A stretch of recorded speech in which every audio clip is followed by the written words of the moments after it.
कमीने बेटे को जोरदार सबक। नमस्कार दोस्तों, सानिया वॉइस स्टोरी चैनल में आपका स्वागत है। तो दोस्तों, आज की कहानी है जब बेटे बहू पूरी खाना खाती माँ को लात मार नाली का कीड़ा कहकर मरने को छोड़ विदेश चले गए। फिर बूढ़े बाप ने ऐसा सबक सिखाया कि छठी का दूध याद दिला दिया। एक बूढ़ा पिता आज अपने आप को बहुत लाचार महसूस कर रहा था। उनकी पलकें आंसुओं से भीगी हुई थी और वे लगातार अस्पताल के कमरे को टकटकी लगाए देखे जा रहे थे और मन में सोच रहे थे कि उनका बेटा आखिर उनके साथ ऐसा कैसे कर सकता है। अरे आज तो कम से कम आ ही सकता था, लेकिन नहीं, उसके पास तो हमारे लिए जैसे वक्त ही नहीं है। कि तभी नर्स ने बाहर आकर कहा, मिस्टर अमित सिंह जी, आपकी वाइफ कोमल देवी जी आपको अंदर बुला रही है।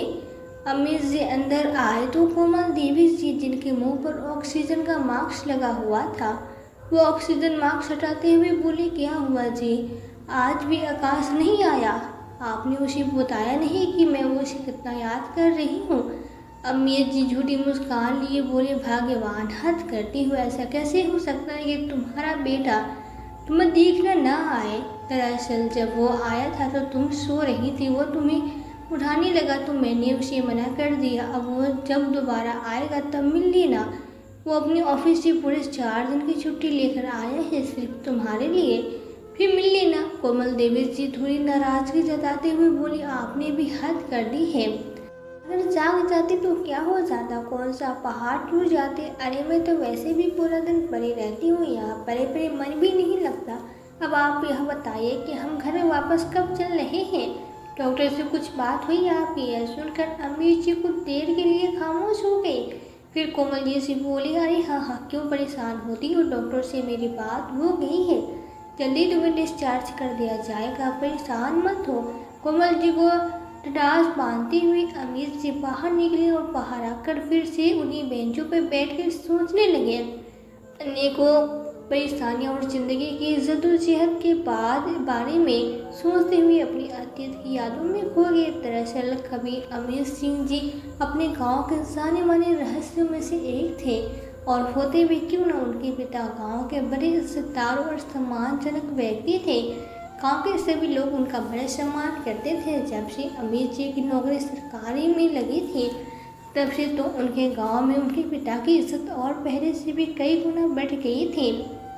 अमीर जी की नौकरी के बाद उनके पिता ने अपने ही पड़ोस के गांव में रहने वाली अपने एक मित्र की बेटी से अमीर जी का रिश्ता तय कर दिया। अपने पिता की बात मानकर अमीर जी ने भी कोमल देवी जी से शादी करने के लिए हाँ कर दी। कई वर्षों तक कोमल जी को मां बनने का सुख न मिला तो घर वालों ने अमीर जी की दूसरी शादी करने का फैसला किया। इसके बाद कोमल जी को तो पूरी तरह से टूट चुकी थी। बेचारी दिन रात ईश्वर से बस यही प्रार्थना करती कि ईश्वर किसी तरह उनकी सुनी गोद को भर दे। शादी के 15 साल बाद उन्होंने अपने बेटे आकाश का मुंह देखा। सभी माँ बाप की तरह उन्होंने भी अपने बेटे की हर ख्वाहिश को पूरा किया, किंतु कहते हैं न कि बुरा समय कभी भी बताकर नहीं आता। कुछ ऐसा ही हुआ अमित जी के साथ में। उनके माता पिता की मृत्यु पहले ही हो चुकी थी। फिर कुछ समय बाद उन्हें पता चला कि उनके पिताजी को जानलेवा बीमारी है, जिनके इलाज में अमित जी ने कोई कसर नहीं छोड़ी। अपनी सारी धन संपत्ति अपने पिताजी को बचाने के लिए दांव पे लगा दी, लेकिन फिर भी वो अपने पिता को बचा न सके। धीरे धीरे समय बीतता गया और अब उनके बेटे आकाश की 12वीं कक्षा भी पूर्ण हो गई और वो अपने पिता से बोला, आगे की पढ़ाई करने के लिए विदेश में बहुत अच्छी अच्छी अपॉर्चुनिटी है, जबकि यहाँ से पढ़ाई करूँगा तो वही 20 से 25 हज़ार की नौकरी पर सीमित होकर रह जाऊँगा। ज़्यादा से ज़्यादा 30 हज़ार, उससे ज़्यादा सैलरी यहाँ कोई नहीं देता। अब आप ही बताइए, मेरी इतनी मेहनत करने का क्या फ़ायदा अगर मैं अच्छे कॉलेज में पढ़ाई भी न कर सकूं? कोमल जी ने बेटे को समझाने की कोशिश की, लेकिन अमीर जी ने अपने बेटे की इस ख्वाहिश को भी पूरा किया और अपनी सारी जमा पूंजी लगाकर उसे विदेश पढ़ने के लिए भेज दिया। अब आकाश अपने माँ बाप से दूर विदेश में पढ़ने गया और इधर आकाश के माँ बाप कोमल जी और अमीर जी बिल्कुल अकेले रह गए थे, क्योंकि उनका इकलौता बेटा आकाश तो देश से बाहर गया हुआ था। वे बेचारे दोनों अकेले रह गए, दिन रात बस अपने बेटे को याद करते। दोनों बस इस आस में जी रहे थे कि एक दिन उनका बेटा जब कामयाब हो जाएगा तो उन्हें अपने साथ ले जाएगा। अब उसकी ग्रेजुएशन पूरी हो चुकी थी और विदेश में ही उसने नौकरी भी लगा ली थी। वो अपनी लाइफ पे इतना व्यस्त हो गया कि उसके पास अपने माँ बाप को याद करने का कोई टाइम ही नहीं था।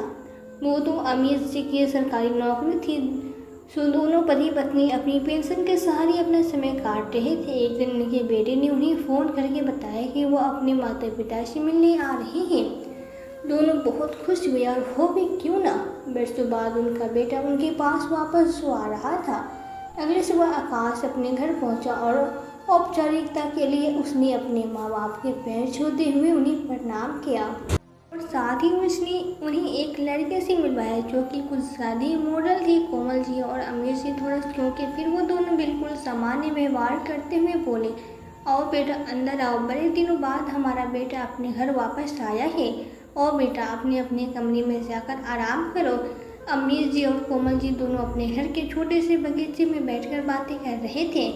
कोमल जी बोली, आज का दिन कितना शुभ है ना, कितने वर्षों बाद हमारा बेटा हमारे पास वापस लौटा है।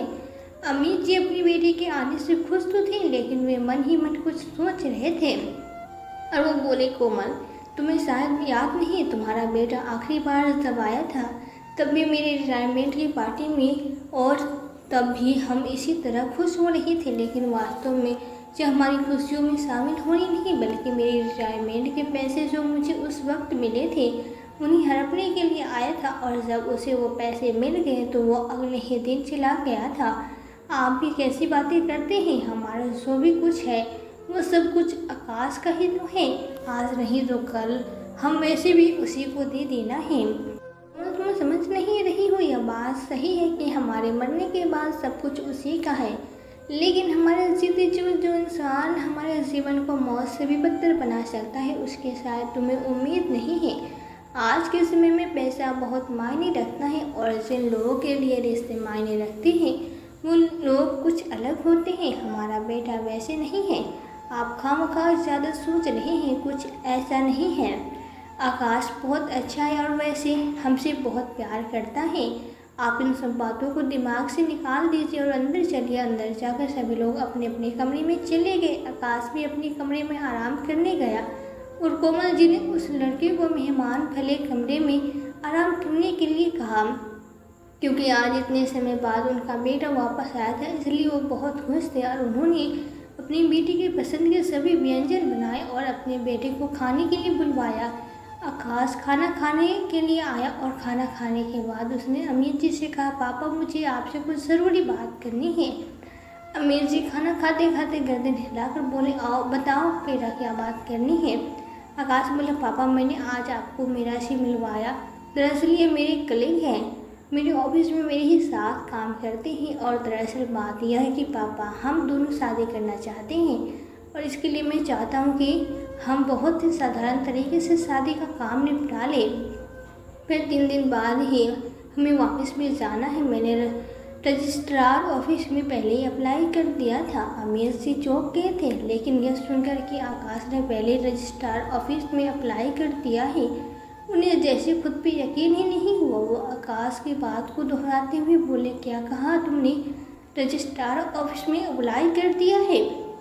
न हमसे पूछा न हमें बताया, बिना कुछ पूछे तुमने यह निश्चय कर लिया कि तुम्हें किस तरह से शादी करनी है और किस तरह से नहीं, और यह सब तुमने हमें बताना भी ज़रूरी नहीं समझा। तुमने इतना बड़ा फैसला बिना हमारी मर्जी से ले लिया, बिना हमसे पूछे। इस पर आकाश बोला, पापा प्लीज़ आप इतना ओवर रिएक्ट क्यों कर रहे हैं, और वैसे भी इस पर आपसे पूछने की क्या बात है, शादी मुझे करनी है और लाइफ टाइम हम दोनों को साथ में रहना है, तो हम लोगों की मर्जी होनी ज़रूरी है यार। आपका क्या है, आप तो गाँव की किसी लड़की से शादी करवा देते मेरी, लेकिन मुझे किसी गवार के साथ नहीं बनना।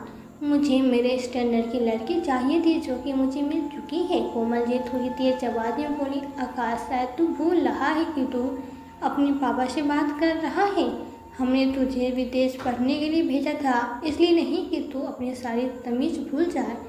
तुझे इतना भी तमीज़ नहीं कि अपने से बड़ों से कितनी ऊंची आवाज़ में बात नहीं करते। प्लीज़ मम्मी अब आप भी शुरू मत हो जाइए, मैंने ऐसा भी क्या गुनाह कर दिया। अरे आप लोगों को बता तो रहा हूँ, ऐसा ही तो नहीं है कि शादी कर ली और आपको बताया नहीं, आप लोगों को बताकर शादी कर रहा हूँ ना। फिर भी इतना ड्रामा क्रिएट करने की क्या ज़रूरत है। कोमल जी देखकर आश्चर्यचकित रह गई और बोली, ड्रामा तुझे तेरे माँ बाप की फिक्र और उनका प्यार ड्रामा लग रहा है। ऐसा नहीं है आकाश कि हमें तुम्हारी खुशियों से कोई परेशानी है, बस हम नहीं चाहते कि तुम्हारी ज़िंदगी में कोई गलत इंसान आ जाए जिसके कारण तुम्हें ज़िंदगी भर पछताना पड़े। कोमल जी के इतना कहते मेरा खाने की प्लेट को फेंकते हुए बोली, आकाश तुम यहाँ पर मेरी बेइज्जती करवाने के लिए लाए हो। दिखाई नहीं देता तुम्हारी बूढ़ी माँ मेरी कितनी इंसल्ट कर रही है और तुम यहाँ भूत बने खड़े हो। तुम्हारे मुंह से तो एक शब्द भी नहीं निकल रहा। अगर अभी तुम्हारे यह हाल है तो शादी के बाद तो क्या ही होगा। मुझे ऐसे इंसान के साथ नहीं रहना। तुम्हें तुम्हारे घर वाले मुबारक हो। मैं चली। हाथ झटकते हुए मीरा अपनी कमरे में चली गई। क्या मम्मी फालतू का ड्रामा क्रिएट कर रखा है आप लोगों ने। बिना बात ही बेचारी को रुला दिया ना। आप लोग भी कभी बदल नहीं सकते। कहते हैं ना, गंदी नाली का कीड़ा उसी नाली में ही राजी रहता है। ये कहता हुआ आकाश गुस्से में तमतमाया हुआ मीरा के कमरे में गया और कोमल जी और अमित जी खड़े के खड़े रह गए। अपने बेटे के मुंह से कभी उन्होंने इतनी बातें सुनी होगी, उन्होंने इसकी तो कभी उम्मीद भी नहीं की थी। उन्होंने कभी नहीं सोचा था कि जिस बेटे को वो इतनी उम्मीद और इतने विश्वास के साथ अपना सब कुछ खोकर विदेश में भेज रहे हैं, एक दिन वो उन्हें खाली हाथ सड़क पर लाकर खड़ा कर देगा। गुस्से में मीरा अपना बैग पैक करके घर से निकल गई और उसके पीछे पीछे आकाश भी चिल्ला गया और दोनों बूढ़े माँ बाप आंखों में आंसू भर अपने बेटे को देखते रह गए। लेकिन उनके बेटे ने एक बार भी मुड़कर अपने माँ बाप को नहीं देखा और अपनी प्रेमिका के पीछे पीछे चल पड़ा। आकाश तो चला गया लेकिन अपने पीछे अपार दुख और तकलीफ अपने माँ बाप भी नहीं छोड़कर चला गया। वे दोनों जिस तकलीफ से गुजर रहे थे इस वक्त शायद ही उसका अंदाज़ा कोई लगा सकता था। दोनों अपना दुख अपने मन की दबाए फिर से अपनी ज़िंदगी जीने लगे। अब अमीर सिंह ने जिन लोगों से कर्जा लेकर अपने बेटे को विदेश भेजा था वो लोग कर्ज मांगने घर तक आने लगे। उन्होंने आकाश को फ़ोन किया और सारी बात बताई। आकाश ने गुस्से में फ़ोन काट दिया और उल्टा उन्हें 4 बातें सुना दी। आकाश बोला, आज के बाद मेरे पास फ़ोन करने की कोशिश मत करना। तुम लोगों से मेरी कोई रिश्ता नहीं है। ज़रा सी बात पर तुम लोगों ने इतना बड़ा भवंडर बना दिया। आज के बाद मैं कभी वहाँ नहीं आऊँगा और अपनी पत्नी को भी कभी नहीं लाऊँगा। और जिस लड़की से शादी करने की बात को लेकर आप लोग इतना तमाशा बना रहे थे, मैंने उसी से शादी कर ली है। अमीर जी की आंखों से झरझर आंसू बह जा रहे थे। वो समझ नहीं पा रहे थे कि आखिर हमारी परवरिश में कहाँ कमी रह गई जो हमारा बेटा इतना नालायक निकला। उधर कोमल जी किचन से चाय बनाकर बाहर निकली तो अमीर जी की आंखों से आंसू निकलते हुए देखकर एकदम से घबरा गई और बोली, क्या हुआ जी, आपको क्यों रो रहे हैं? आप चुप हो जाइए, मुझे बताइए क्या हुआ, सब ठीक तो है ना? उसे कुछ तो नहीं हुआ। अमित जी अपने आंसू को पोंछते हुए बोले, तुम्हारा बेटा तो बिल्कुल ठीक है कोमल, बस हमारे हालात बिगड़ गए हैं। हमारी किस्मत हमसे रूठ गई है शायद, जो वक्त हमसे अभी तक नहीं देखा। कोमल जी ने बहुत पूछा, तब जाकर अमित जी ने उन्हें बताया कि आकाश ने उनसे किस तरह से बात की है। कोमल जी को जब यह बात पता चला तो वो गुस्से में बोली, आप उसे फ़ोन लगाइए, मैं उससे बात करती हूँ। उसका दिमाग खराब हो गया है। उस लड़की ने पता नहीं उस पर क्या जादू किया है। उसे अपने माँ बाप दिखाई नहीं देते। अमीर जी तो अब तक समझ चुकी थी कि अब उनके बेटे में उनका कुछ नहीं रहा। अब तो बस जैसे भी है और जो भी है उनकी अपनी केवल पत्नी ही है। बेटा तो केवल नाम का रह गया है। लेकिन कोमल जी अभी तक इस सच्चाई को स्वीकार नहीं कर पा रही थी। अपने बेटे पे अपना अधिकार मानकर वो उसे अभी भी कॉल करने लगती है। आकाश को इस बात का डर सताता कि कहीं आकाश ने उसे कुछ कह दिया तो क्या होगा। वैसे भी अमीर जी का अब तो था ही कौन, उनकी पत्नी के अलावा। ऐसे में अगर उन्हें कुछ हो जाता तो अमीर जी खुद को नहीं संभाल पाते। इसलिए वो अक्सर अपनी पत्नी से मना किया करते थे कि आकाश बिजी रहता है, तुम हर वक्त उसे परेशान मत किया करो। और एक दिन वही हुआ जिसका अमीर जी को डर था। आकाश ने फ़ोन नहीं उठाया और कोमल जी बार बार फ़ोन कर रहे थे। मीरा ने गुस्से में फ़ोन उठाकर कहा, एक बार में समझ नहीं आता क्या, फ़ोन नहीं उठा रहा हूँ इसका मतलब मैं बिज़ी होगा। आपको इतनी भी तमीज़ नहीं कि जब कोई इंसान एक बार फ़ोन काटे तो दोबारा फ़ोन नहीं करना चाहिए। आपको अभी तक समझ नहीं आया कि मुझे आप लोगों से कोई मतलब नहीं रखना है। क्यों आप लोग हर समय मेरे पीछे पड़े रहते हैं। कोमल जी की तबीयत पिछले कुछ दिनों से वैसे भी खराब थी। अब जब उनके इकलौते बेटे ने उनसे इस तरह से बात की तो वो सदमा बर्दाश्त नहीं कर पा रही थी और धीरे धीरे उनकी तबीयत दिन ब दिन बिगड़ती गई और एक दिन वो चक्कर खा कर बीच बाजार में गिर पड़ी। कुछ राहगीरों की मदद से उन्हें अस्पताल पहुंचाया गया। किसी पड़ोसी ने अम्मी जी को खबर दी कि तो वो अस्पताल पहुंचे। अस्पताल में डॉक्टर से बात करने के बाद पता चला कि कोमल जी को किडनी फेल हो चुकी है।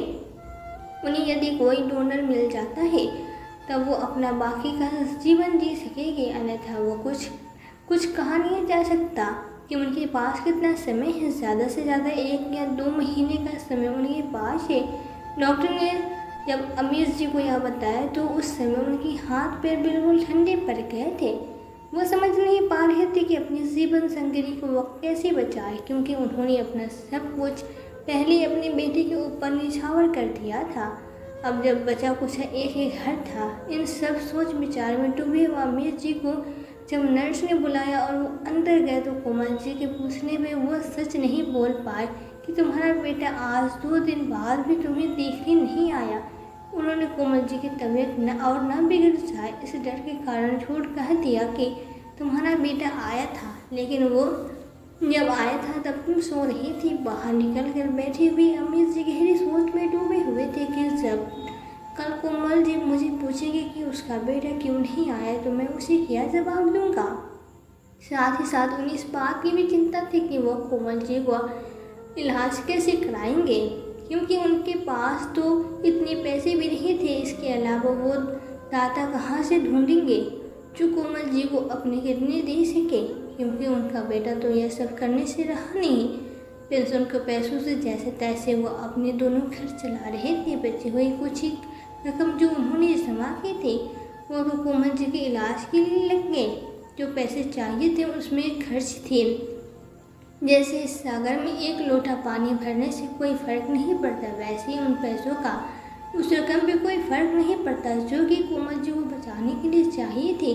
बेचारे चिंता में डूबे जा रहे थे। यही सब सोचते सोचते वो पानी पीने के लिए जा रहे थे, तभी अचानक वह किसी आदमी से टकरा गई और माफ़ी मांगते हुए जैसे उन्होंने अपने नजरें उठाई तो एकाएक उनके चेहरे पे मुस्कान आ गई। वो हंसते हुए उस आदमी को गले लगाते हुए बोले, अरे तुम कैसे हो भाई अविनाश। सामने वाला व्यक्ति भी अमीर जी को गले लगाता हुआ बोला, अरे भाई मैं तो अच्छा हूँ, तुम बताओ तुम कैसे हो। आज कितने वर्षों बाद तुमसे मिलना हुआ और वो भी अस्पताल में। सब ठीक तो है ना, तुम यहाँ कैसे आए हो। अमीर जी ने उस आदमी से पूछा तो उसने उत्तर दिया, कुछ नहीं भाई, दरअसल कुछ समय से पेट दुखन की शिकायत है तो सोचा कि डॉक्टर को दिखा लेता हूँ, बस इसलिए अस्पताल आया था। और तुम बताओ, सुनाओ तुम यहाँ कैसे, तुम्हें तो कोई परेशानी नहीं है।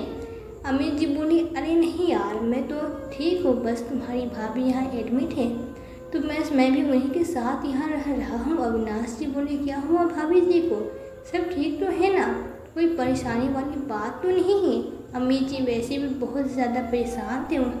अपना दुख कब तक किसी अपने से बांटना चाहते थे, पर उन्हें कोई इंसान ऐसा मिल ही नहीं रहा था जिससे वो अपनी तकलीफ बांट सके। पर आज तो उन्होंने अपने जीवन की किताब उनके सामने खोल कर रख दी। अमीर जी ने अविनाश जी को सारी बात बताई और अविनाश जी यह सब सुनकर हैरान रह गए, क्योंकि अमीर जी उन्होंने अपने पिता की जान बचाने के लिए अपना सब कुछ बेच दिया। आज उनका बेटा अपनी माँ को बचाने के लिए कुछ नहीं कर सकता, यहाँ तक कि वो उन्हें देखने भी नहीं आ सकता। अविनाश जी को यह सब सुनकर बहुत दुख हुआ, किंतु वे दुखी होकर अमीर जी के आंसुओं का सिला बढ़ाना नहीं चाहते थे। इसलिए वो अमीर जी को ढाढ़स बांधते हुए बोले, मित्र यह समय रोने का नहीं, हिम्मत हारने का नहीं है, बल्कि यह समय तो संयम, धैर्य और दिमाग से काम लेने का है। यह समय है उन लोगों को सबक सिखाने का जिन्होंने तुम्हारे साथ गलत किया है। अपने औलाद को यह बता दो कि तुम अभी वो उसके ऊपर निर्भर नहीं हो और ना ही उन्होंने तुम पे कोई एहसान किया है। तुम उनसे यदि कुछ मांग भी रहे हो तो वो तुम्हारा अधिकार है। जो भी उन्होंने तुम्हारे प्यार में से नहीं दिया वो अब तुम शक्ति से अपना अधिकार मांगो। अमीर से प्रश्न भरी निगाहों से अविनाश की तरफ देखने लगे।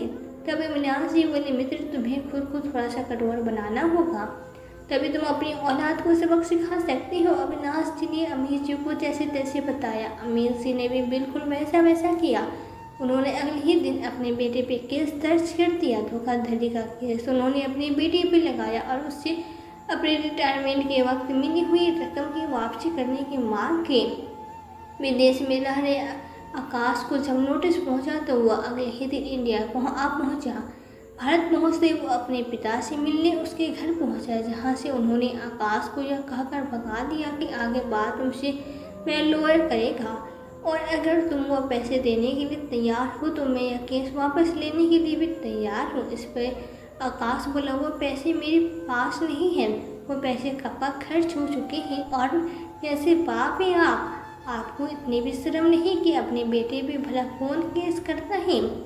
अमीर जी आकाश के आगे हाथ जोड़ते हुए बोले, मेहरबानी करके निकल जाओ यहाँ से।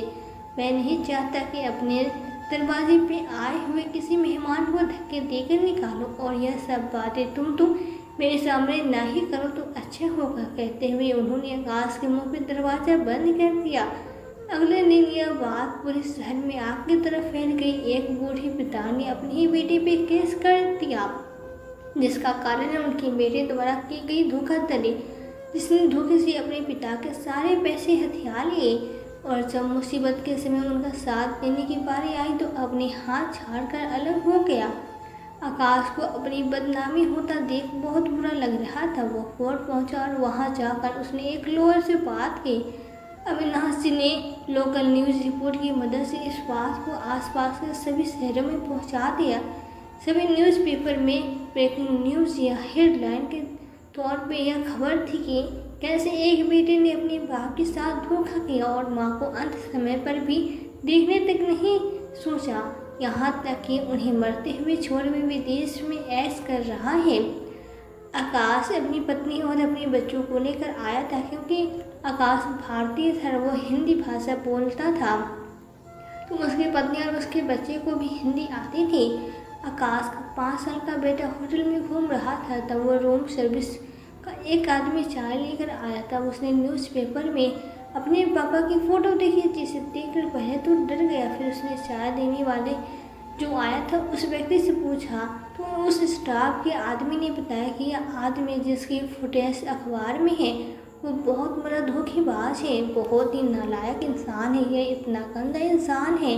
बेटा ये बहुत बुरा आदमी है, इसके बारे में तुम मत पूछो। इसने तो अपने माँ बाप को उनके बुढ़ापे में मरने के लिए छोड़ दिया और धोखे से उनके सारे पैसे हड़प लिए। आकाश जब कोर्ट से होकर वापस लौटा तो उसका बेटा आकाश से बोला, पापा आप धोखेबाज नालायक बेटे हैं। आपने छोटे से बेटे के मुंह से यह सब सुनकर पानी पीता हुआ आकाश रुक गया और उसका पानी गले में ही रह गया। वो आश्चर्य के साथ बोला, यह सब तुम क्या कह रही हो और तुम्हें यह सब किसने सिखाया? तब वो छोटा बच्चा बोला, आपने पापा के साथ इतना बुरा बर्ताव क्यों किया? आपने उसको चीट क्यों किया? आपने उसके सारे पैसे छीन लिए और अब आपकी मम्मी बीमार है तो आप उन्हें देखने भी नहीं चाहते। आकाश बोला, बेटा यह सब आपके फ्यूचर के लिए कर रहा हूँ, इसे चीट करना नहीं कहते, इंसान को अपने बारे में सोचना चाहिए। तब उसका बेटा बोला, पापा जब आप बूढ़े हो जाओगे और मैं बड़ा हो जाऊँगा तो मैं भी ऐसे ही करूँगा और आपके सारे पैसे ले लूँगा, क्योंकि मुझे भी तो अपने बारे में सोचना चाहिए ना। पापा बच्चे के मासूमियत से जवाब दिया, लेकिन इस बार इस बच्चे के जवाब ने आकाश को हिलाकर रख दिया। अपने बेटे के मुंह से जब उसने सुना कि उसका बेटा बड़ा होकर उसे भी इसी तरह छोड़ देगा, नजरगी ठोकर खाने को, तब उसे एहसास हुआ कि उसने अपने माँ बाप पर क्या बीत रही होगी, जिन्होंने उनके लिए क्या कुछ नहीं किया, अपनी सारी खुशियाँ त्याग दी, अपना सब कुछ निछावर कर दिया और आज जब उन्हें उसकी ज़रूरत है तो उसने अपने हाथ झाड़ लिए। पूरे शहर में आकाश का केस इतना ज़्यादा हाईलाइट हो चुका था, इसके बारे में लगभग शहर के हर व्यक्ति को सब कुछ पता था। एक बुजुर्ग महिला की जिंदगी इस केस के ऊपर निर्भर थी, अतः इस केस को बहुत सीरियस लिया गया था। जल्द से जल्द इस पर सुनवाई की गई। अदालत में आकाश और आमिर जी दोनों को बुलाया गया और वकील ने अपनी कार्रवाई शुरू की। आमिर जी के वकील ने आकाश से सवाल करने शुरू किए तो आकाश की सिटी पिटी गुल हो गई। वैसे भी आज आकाश की आंखों में चालाकी थी और फरेब की जगह पछतावा और दुख था। जब जज साहब ने आमिर जी से पूछा कि आपने अपने बेटे पे केस क्यों किया, तो आमिर जी ने उन्हें सारी बात सच सच बता दी। बचपन से लेकर आज तक उन्होंने अपने बच्चे के लिए क्या किया क्या नहीं, किन हालातों में उन्होंने उसे विदेश भेजा, उन्होंने सब कुछ बताया। अपनी जीवन कथा बताते हुए अपनी भावनाओं पर काबू न कर सके और वहीं सबके सामने फूट फूट के रोने लगे। उन्हें यूँ देख और सच्चाई सुन वहाँ उपस्थित हर व्यक्ति की आंखों में आंसू आ गए कि आखिर कैसे औलाद अपने माता पिता के समय पे अपना बचपन भूल जाती है। ऐसे बच्चे अपने बूढ़े माँ बाप को तड़पने के लिए छोड़ देते हैं। आकाश को भी अपनी गलती का एहसास हो चुका था और वो सबके सामने अपनी गलती मान लेता है और हाथ जोड़कर आमिर जी से माफ़ी मांगता है और उन्हें उनके सारे पैसे वापस लौटाने का वादा करता है। यहाँ तक कि वो अपनी माँ को किडनी देने के लिए भी तैयार हो जाता है। अब जब वो अपने पिता को पैसे देने के तैयार हो गया तो आमिर जी भी अपना केस वापस ले लिया और आकाश को लेकर अस्पताल जाते हैं, जहाँ कोमल जी एडमिट थी, क्योंकि लगभग कंकाल में तब्दील हो चुकी थी। उनके कमज़ोर चेहरे पर बेहद झुर्रियाँ अपनी झुकी हुई आंखों में अब उन्होंने अपने बेटे को देखा तो वो मुस्कुरा दी और अपने कांपते हुए हाथों से अपने बेटे को अपने पास बुलाया। आज पहली बार आकाश अपनी माँ की हालत देख नहीं पा रहा था। अपनी माँ को इस हालत में देखकर उसे रुका न गया और वो उनका हाथ पकड़ के रोने लगा। अपना सर अपनी माँ के पेट में रखकर वो रोता रहा और उसने माफ़ी मांगता रहा। आमिर जी अब संतुष्ट थे। कोमल जी के सर पे हाथ रखकर सहलाते हुए बोले, फिक्र मत करो, मैं यही हूँ, तुम्हें कुछ नहीं होगा और अब तो तुम्हारा बेटा भी आ गया है, अब तो खुश हो ना। कोमल जी ने हंसते हुए गर्दन हिला दी। अगले ही दिन से आकाश ने सारे चेकअप होते हुए किडनी ट्रांसलेट कर प्रोसेसर शुरू कर दिया गया। अचानक से 1 महीने की छुट्टी के कारण आकाश की नौकरी छूट गई। उसने भारत में ही अपने लिए एक अच्छी नौकरी ढूंढ ली। वह अपने माता पिता के साथ ही रहने लगा। उसकी पत्नी और उसका बेटा भी कोमल जी और आमिर जी अपने बेटे बहू और पोते का साथ पाकर और ज़्यादा खुश थे। आज भी ये दोनों अपने परिवार के साथ खुशी खुशी रहते हैं, लेकिन आज भी अमित जी उस वाक़े को भूल नहीं पाए और न ही आकाश भूल पाया है। आकाश को इस बात का डर सताता है कि कहीं उसका बेटा बड़ा होकर उसके साथ ऐसा ना करे जैसा उसने अपने माता पिता के साथ किया है। अब उसे एक पिता का दर्द का चिंता और जिम्मेदारी का एहसास होता है। दोस्तों, इंसान अपने माता पिता की दुविधा केवल तभी भी समझ सकते हैं जब वो खुद माँ बाप बन जाता है। तो दोस्तों, इस कहानी के बारे में आपकी क्या राय है, हमें कमेंट करके ज़रूर बताएं। कहानी अगर पसंद आए तो चैनल को सब्सक्राइब, वीडियो को लाइक करना ना भूलें। फिर मिलते हैं आपसे एक नई कहानी के साथ। तब तक के लिए दीजिए इजाज़त। धन्यवाद।